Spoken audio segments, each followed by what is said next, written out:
ಓಂ ಶ್ರೀ ಗುರುಬಸವಲಿಂಗಾಯ ನಮಃ.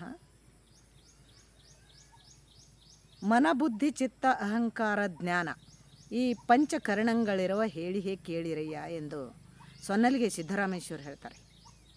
ಈ ವಚನವನ್ನು ಅರಿವಿಗೆ ಸಂಬಂಧಪಟ್ಟಿದ್ದು, ಮನಸ್ಸಿಗೆ ಸಂಬಂಧಪಟ್ಟಿದ್ದು ಅಂತ ನಾನು ಈ ವಚನವನ್ನು ತಗೊಳ್ತಾ ಇದ್ದೇನೆ. ತ್ರಿಕರಣಗಳ ಬಗ್ಗೆ ನಮಗೆ ಗೊತ್ತು. ತ್ರಿಕರಣ ಅಂದರೆ ಮೂರು ಕರಣಗಳು ಯಾವುವು ಅಂತಂದರೆ ಕಾಯ ವಾಚ ಮನಸ್ಸ ಅಂತ ಹೇಳ್ತೀವಿ. ಮೈ, ಮನಸ್ಸು, ಮಾತು.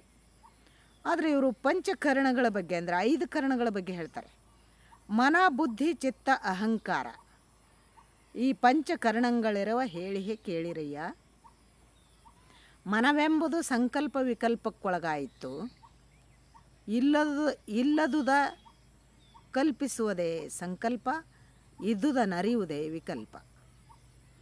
ಇರಲಾರದ್ದು ನಾವು ಕಲ್ಪಿಸಿಕೊಳ್ಳೋದೇನಿದೆ ಅದು ಸಂಕಲ್ಪ, ಇದ್ದುದನ್ನು ನೆನಪು ಮಾಡಿಕೊಳ್ಳೋದು, ಅದನ್ನು ಅರಿಯುವುದು ಏನಿದೆ ಅದು ವಿಕಲ್ಪ. ಈ ಭೂತ ಭವಿಷ್ಯತ್ ಕಾಲಗಳ ಸಂಕಲ್ಪ ವಿಕಲ್ಪಗಳಲ್ಲಿ ಸದಾಕಾಲ ಅಲೆದಾಡ್ತದೆ ನಮ್ಮ ಮನಸ್ಸು. ಇದು ಮನಸ್ಸಾಯಿತು. ಆಮೇಲೆ ಕಲ್ಪಿಸಿ ರಚಿಸುವುದದು ಬುದ್ಧಿ ಅಯ್ಯ. ಕಲ್ಪಿಸಿ ಅದಕ್ಕೊಂದು ಆಕಾರ ಕೊಡುತ್ತೆ ನೋಡ್ರಿ. ಅದಕ್ಕೊಂದು ಆಕಾರ ಕೊಡುವಂಥದ್ದು ರಚಿಸುವುದು ಅದು ಬುದ್ಧಿಯ ಕೆಲಸ. ಕಲ್ಪಿಸಿ ಮಾಡುವುದದು ಚಿತ್ತವಯ್ಯ. ಆಮೇಲೆ ಆ ಕಲ್ಪಿಸಿದ್ದಕ್ಕೆ ಆಕಾರ ಕೊಟ್ಟ ಮೇಲೆ ಅದನ್ನು ಪೂರ್ಣ ಜಾರಿಗೆ ತರೋದು, ಅದು ಒಂದು ಕ್ರಿಯಾಶೀಲಗೊಳಿಸೋದು, ಅದನ್ನು ಕೃತ್ಯಕ್ಕೆ ತರುವುದು ಅದು ಚಿತ್ತ. ಕೃತಿಗಿಳಿಸುವುದು ಚಿತ್ತ. ಆಮೇಲೆ ಮಾಡಿದುದಕ್ಕೆ ನಾನೆಂಬುದೇ ಅಹಂಕಾರವಯ್ಯ. ಇದು ನಾನು ಮಾಡಿದೆ, ನನ್ನಿಂದಾಯಿತು ಅಂತ ಹೇಳ್ಕೊಳ್ಳೋದೇನಿದೆ ಅದು ಅಹಂಕಾರ. ಮಾಡುವ ನೀಡುವ ಭಾವ ಶಿವಕೃತ್ಯವೆಂದರಿದಡೆ ಜ್ಞಾನ ವೈರಾಗ್ಯವಯ್ಯ. 5ನೇ ಇದು ಜ್ಞಾನ ಅಂತ ಹೇಳಿದಾರ. ಅದು ಯಾವುದು ಅಂದರೆ ಮಾಡುವ ನೀಡುವ ಭಾವ ಶಿವಕೃತ್ಯ. ನನ್ನದೇನೂ ಇಲ್ಲ ಇದರೊಳಗೆ, ಎಲ್ಲವೂ ಶಿವನ ಪ್ರೇರಣೆ, ಎಲ್ಲವೂ ಶಿವನು ಕೊಟ್ಟಿರುವಂಥದ್ದು, ನಾನು ನಿಮಿತ್ತ ಮಾತ್ರ ಅಂತ ಅರಿಯುವಂಥದ್ದೇನಿದೆ ಅದು ಜ್ಞಾನ ವೈರಾಗ್ಯ. ಆಮೇಲೆ ಅರಿಯದ ಅರಿವು ಮಹಾಜ್ಞಾನವಯ್ಯ.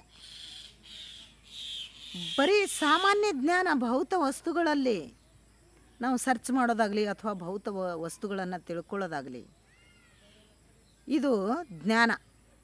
ಆದರೆ ಮಹಾಜ್ಞಾನ ಒಂದಿದೆ.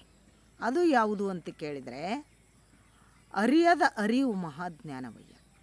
ನಮ್ಮಲ್ಲಿ ಒಂದು ವಸ್ತು ಇದೆ. ನಮ್ಮಲ್ಲಿ ಒಂದು ವಸ್ತು ಯಾವುದು ಅಂತ ಕೇಳಿದರೆ ಅದು ಚೈತನ್ಯ. ಅದು ಪರಮಾತ್ಮನ ಅಂಶರೂಪವಾಗಿರುವಂಥ ಆತ್ಮ. ಅಂಥ ಆತ್ಮವನ್ನು ನಾವು ಅದನ್ನು ಅರಿಬೇಕಂತಂದರೆ ಅದು ಅಸಾಧ್ಯ, ಎಲ್ಲರಿಗೂ ಸಾಧ್ಯ ಆಗೋದಿಲ್ಲ. ಅದು ನಮ್ಮೊಳಗೆ ಇರುವುದರಿಂದ, ನಮ್ಮ ಒಂದು ಚೈತನ್ಯವಾಗಿ ಒಳಗೆ ಕುಳಿತಿರೋದ್ರಿಂದ ಕಮ್ಮಾರನ ಕೈ ಹಿಡಿತದೆ, ಹೊರಗಿನ ವಸ್ತುಗಳು ಹಿಡಿತದೆ, ಆದರೆ ತಿರುಗಿ ಹೊರಳಿ ಕಮ್ಮಾರನ ಕೈ ಹಿಡಿಯೋದಿಲ್ಲ ಚಿಮ್ಮಟಿಗೆ. ಹಾಗೆಯೇ ಈ ಮನಸ್ಸನ್ನುವಂಥದ್ದು ಹೊರಗೆ ಹರಿತದೆ, ಕರ್ಣೇಂದ್ರಿಯಗಳೆಲ್ಲ ಹೊರಗೆ ಹರಿತವೆ. ಈ ನೋಡುವುದಾಗಲಿ, ಕೇಳುವುದಾಗಲಿ, ಮೂಸೋದಾಗಲಿ, ಸ್ಪರ್ಶವಾಗಲಿ, ರುಚಿಯಾಗಲಿ ಎಲ್ಲ ಹೊರಗಿಂದ ನಾವು ತಗೋತೀವಿ ಜ್ಞಾನ. ಆದರೆ ಹೊರಗಿನ ವಸ್ತುಗಳಲ್ಲಿ ಜ್ಞಾನ ತಗೊಳ್ಳುವಂಥದ್ದು ಅದು ಸಾಮಾನ್ಯ ಜ್ಞಾನ. ಅರಿಯದ ಅರಿವು ಅದು ಮಹಾಜ್ಞಾನ. ಅದೇ ಮೋಕ್ಷದ ಇರುವು ಕಾಣ ಕಪಿಲ ಸಿದ್ಧ ಮಲ್ಲಿಕಾರ್ಜುನ ಅಂತ ಹೇಳ್ತಾರೆ ನೋಡ್ರಿ. ಅಂಥ ಅರಿಯದ ಅರಿವು ನಾವೆಲ್ಲ ಅರಿಯಬೇಕಾಗಿದೆ. ಅದಕ್ಕೆ ಇವೆಲ್ಲ ಪಂಚಕರಣಗಳು ಹೇಗೆ ಪ್ರಿಪೇರ್ ಮಾಡಬೇಕು, ಇದನ್ನು ಹೇಗೆ ನಾವು ಇದನ್ನಿಟ್ಕೊಂಡು ಸಾಧನೆ ಮಾಡಬೇಕು ಅನ್ನೋಂಥದ್ದು ಗುರುಮುಖೇನ ಅದನ್ನು ತಿಳಿದುಕೊಂಡು ನಾವು ಸಾಧನೆಯನ್ನು ಮಾಡಬೇಕಾಗಿದೆ. ಅದಕ್ಕೆ ಇದುವರೆಗೆ ಕೇಳಿದ್ದಕ್ಕೆ ಎಲ್ಲರಿಗೂ ಧನ್ಯವಾದಗಳು.